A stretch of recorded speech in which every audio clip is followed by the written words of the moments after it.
You are staring into the face of a woman frozen in agony. Iron teeth sink into her trembling skin. Rusted metal claws pierce her flesh as crimson tears stream down like rain from a shattered heaven. Her words were her sin, and muteness became her tomb. Yet this marked only the opening movement of history's savage orchestra, a collective wail that would reverberate across the ages. If these shadows freeze your blood, subscribe immediately. 80% overlook history's most vicious truths. Leave a comment. From which corner of the world are you listening?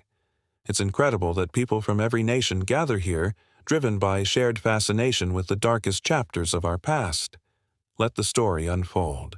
In the mist-choked alleyways of 16th-century Scotland, where paving stones shimmered like bleached skulls beneath the moon's cold stare, the scold's bridle materialized as a horrifying monument to masculine rage.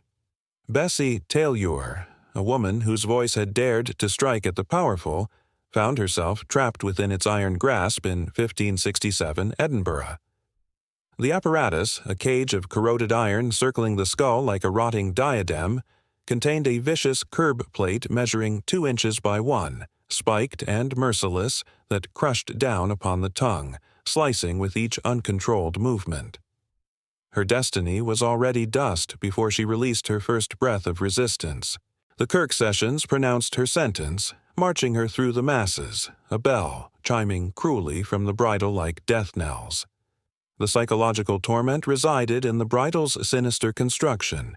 It thrived on fear, converting a woman's speech into blades turned against herself.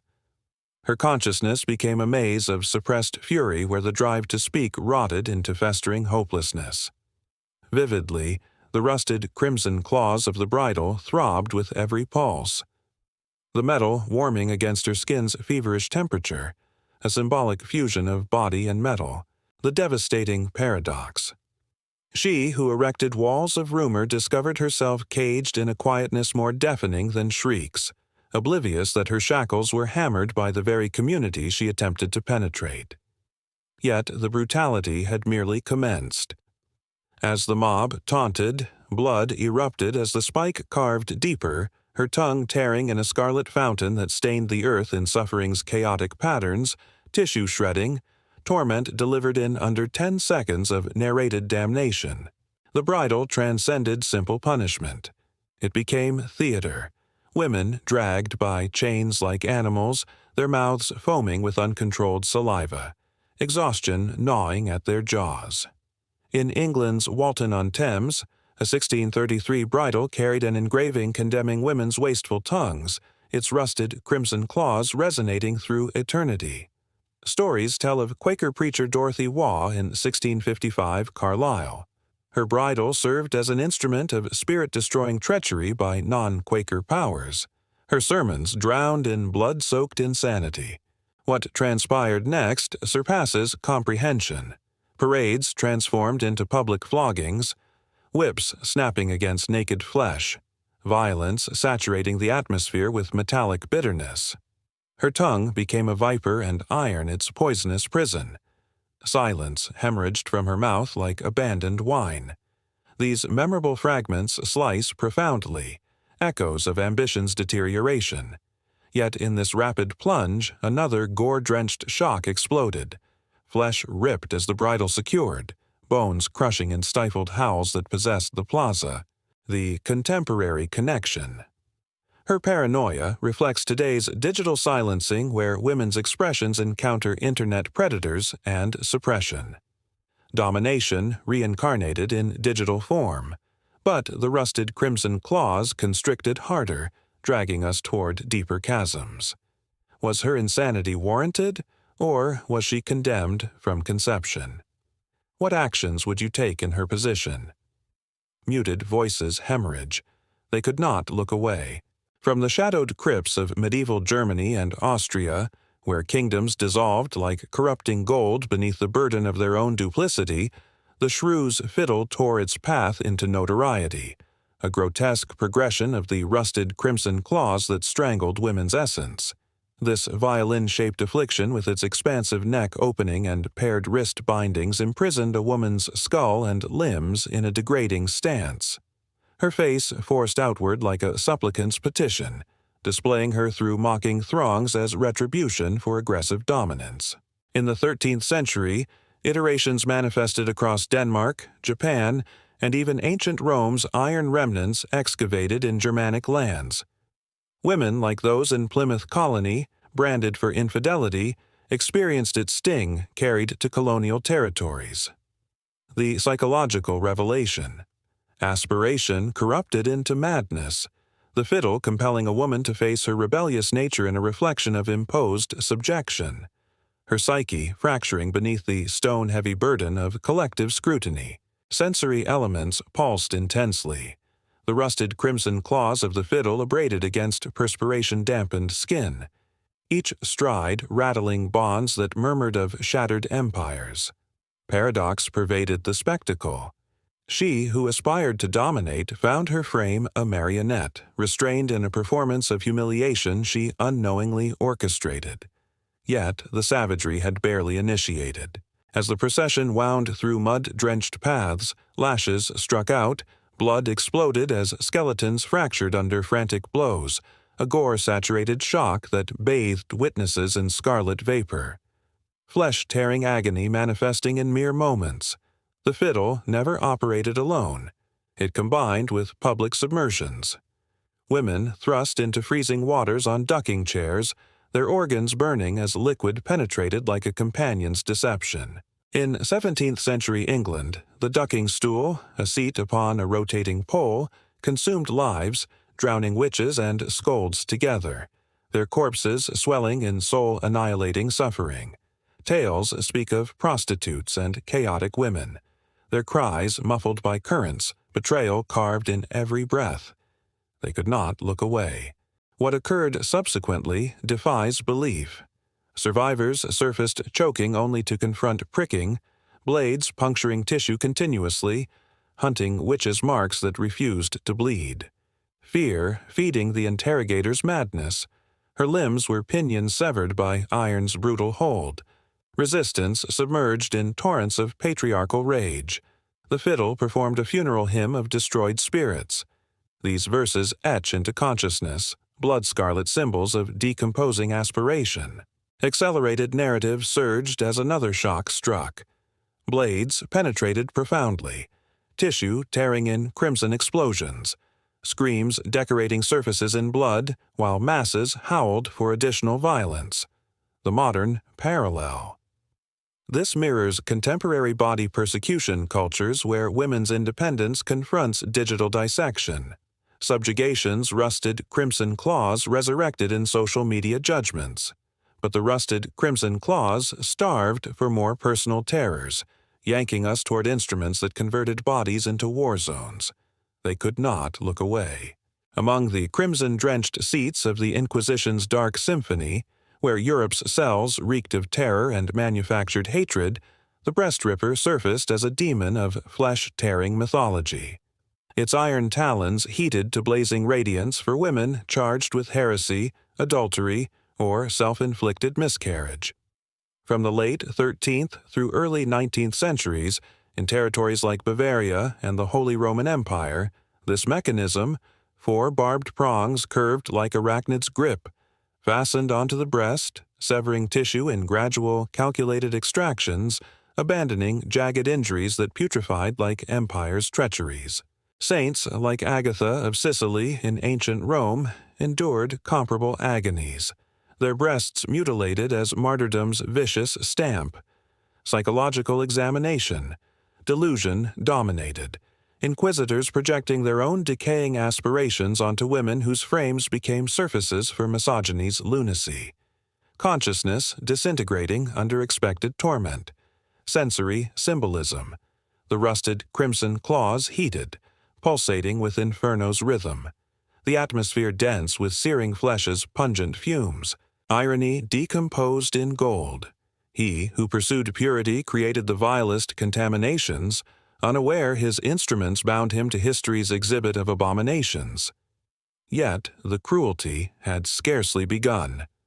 As the ripper seized, blood erupted in arterial trajectories, bones fragmenting under pressure, an extreme shock of flesh-ripping agony, crimson flooding the stone in seconds of narrated horror. They could not look away. Frequently wall-secured as the iron spider, the victim was wrenched backward, breasts disintegrating in gore-saturated display, screams reverberating like betrayed dynasties' collapse.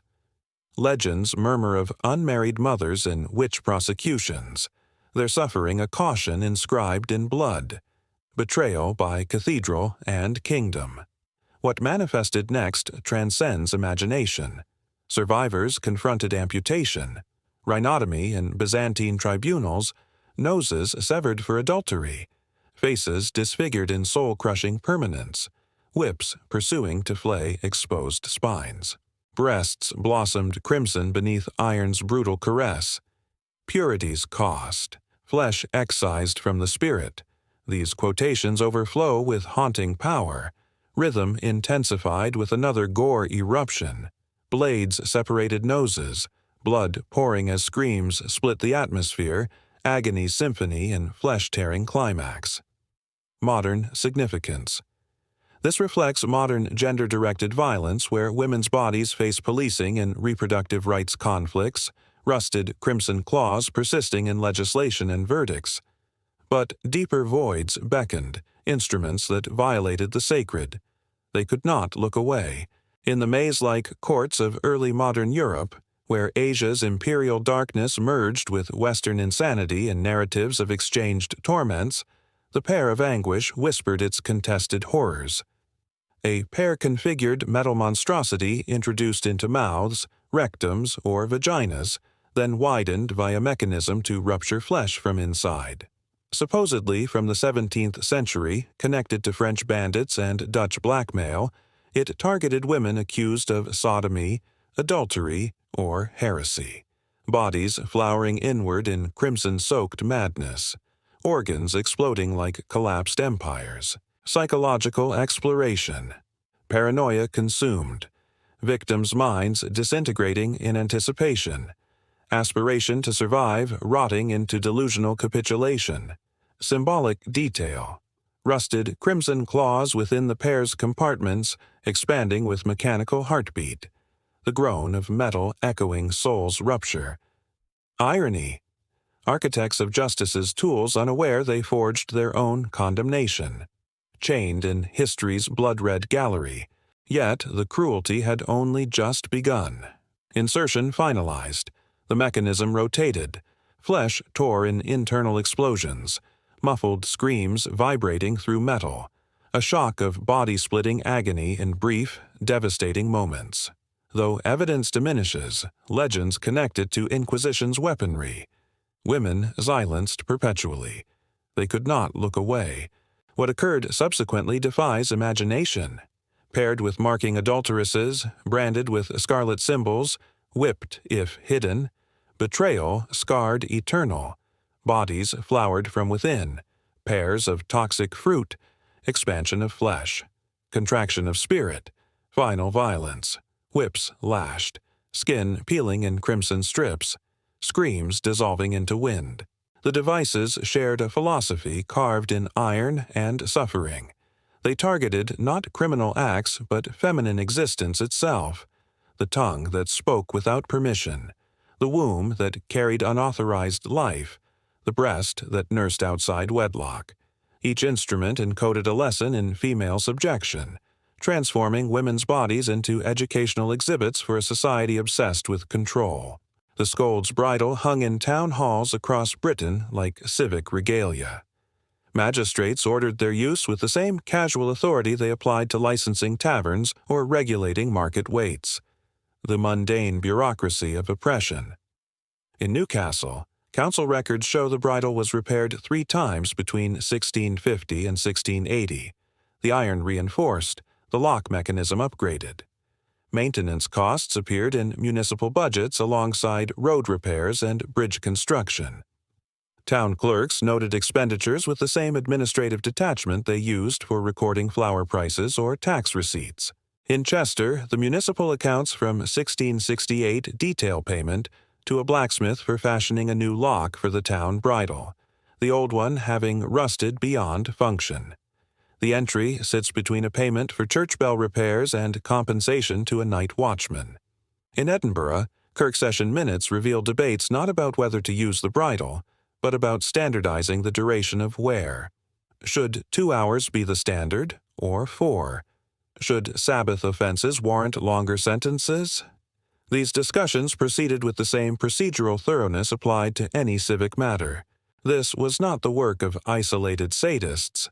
This was institutional, systematic, sanctioned by church and state, blessed by religious doctrine, executed by respectable men who returned home to supper after watching a woman parade through streets with iron clamping her skull. Magistrates who ordered the bridling were pillars of their communities. Merchants, landowners, church elders, men who contributed to charity, who sat on hospital boards, who were praised for their civic virtue. The cognitive dissonance required to inflict such cruelty while maintaining self-image as moral arbiters reveals how thoroughly the dehumanization of women had been internalized. The horror lies not in exceptional cruelty but in normalized brutality, in the transformation of torture into civic duty. When violence becomes administrative routine, when suffering is reduced to line items in account books, the capacity for empathy atrophies. The bridle was not an aberration requiring justification. It was simply how things were done, how order was maintained, how women were kept in their proper place. The banality of this evil, its utter ordinariness, makes it more chilling than any individual act of sadism ever could. Women learned the boundaries of acceptable speech through observation. They watched neighbors bridled, heard the screams from torture chambers, saw bodies floating in rivers after ducking stools claimed another life. The lesson required no formal instruction. Your voice is contingent. Your body is conditional. Step beyond the invisible lines and iron awaits. Mothers warned daughters. Older women counseled younger ones. The knowledge passed down like any other survival skill: how to avoid notice, how to phrase disagreement so it sounded like agreement, how to swallow rage and smile, how to speak without really speaking. The surveillance was constant and communal. Neighbors reported neighbors. Servants testified against mistresses. The accusations were often vague, unsupported by evidence. She was heard speaking sharply to her husband. She contradicted the minister after service. She gossiped about a merchant's wife. The threshold for punishment was deliberately kept low and undefined, ensuring maximum fear and self-policing. Women could never be certain where the line was, so they retreated far from where they imagined it might be. Yet resistance persisted. Women continued to speak, to argue, to refuse subjection despite knowing the consequences. Dorothy Waugh preached Quaker doctrine in Carlisle, knowing the bridle awaited. She had seen it used. She understood the pain that would follow. Yet she stood in the market square and proclaimed her faith anyway, her voice steady even as the bailiff approached with iron in his hands. Unmarried mothers carried pregnancies to term knowing the breast ripper might follow. They could have sought the abortifacients that circulated in whispered networks, the herbs and procedures that might have spared them torture. Some did, but others chose to endure, to bring life into the world despite knowing their bodies would pay the price. These acts of defiance, small and large, represent a counter-narrative to the machinery of oppression. They prove that terror, even institutionalized and sanctioned, cannot fully extinguish human will. That, even in the shadow of the bridle, voices continued to rise. That resistance, however costly, remained possible. The devices eventually disappeared from legal arsenals, not through moral evolution, but through bureaucratic modernization. As nation-states centralized power and codified criminal law, these localized instruments of discipline became anachronistic. The law required specificity. What statute was violated? What precedent applied? Scolding, shrewishness, these categories could not survive the rationalization of jurisprudence. Courts demanded evidence, written charges, standardized procedures.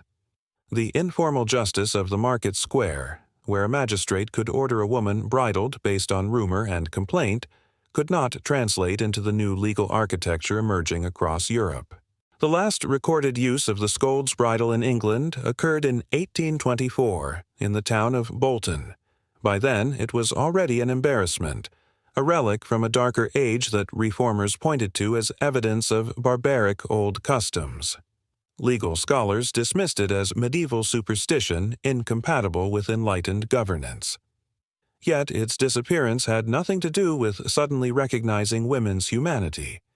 It vanished because it was administratively inconvenient, legally vague, and incompatible with the emerging bureaucratic state's need for systematic categorization. But the impulse persisted.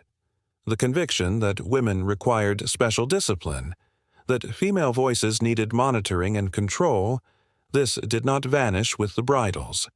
It migrated into new forms, adapted to new institutions, found new vocabularies that sounded progressive, scientific, enlightened. Medical diagnoses of hysteria in the 19th century became the respectable successor to medieval torture.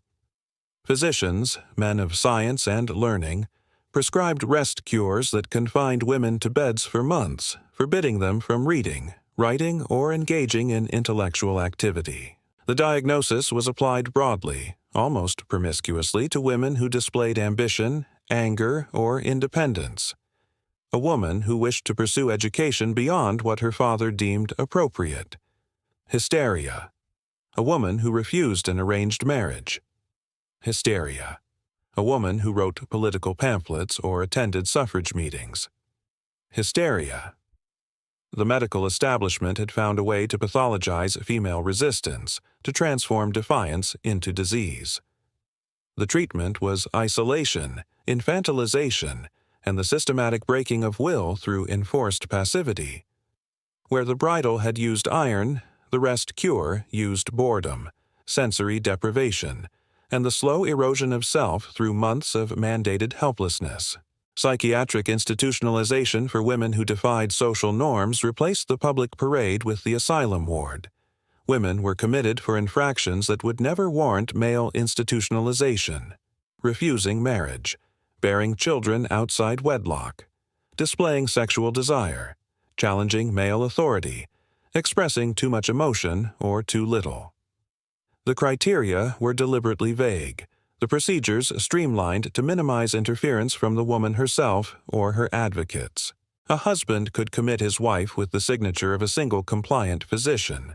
A father could institutionalize a disobedient daughter. Once inside, escape was nearly impossible. The asylum walls became the new bridle, containing and silencing just as effectively as iron ever did. Women spent years, sometimes decades, locked away not for madness but for inconvenience, for being difficult, for speaking when silence was expected. Today, we look at these devices in museums and feel the comfortable distance of centuries. As the Crimson Archive seals, echoes of rusted iron claws fade to powder, yet their grasp endures. The bridles are museum pieces now, cordoned behind glass, safely historical. But the question remains: what invisible bridles do we wear today? What iron have we learned not to feel? And when women speak, do we listen, or do we still hear, somewhere distant and persistent, the scrape of metal closing shut? Chains corrode to dust, but the weight remains.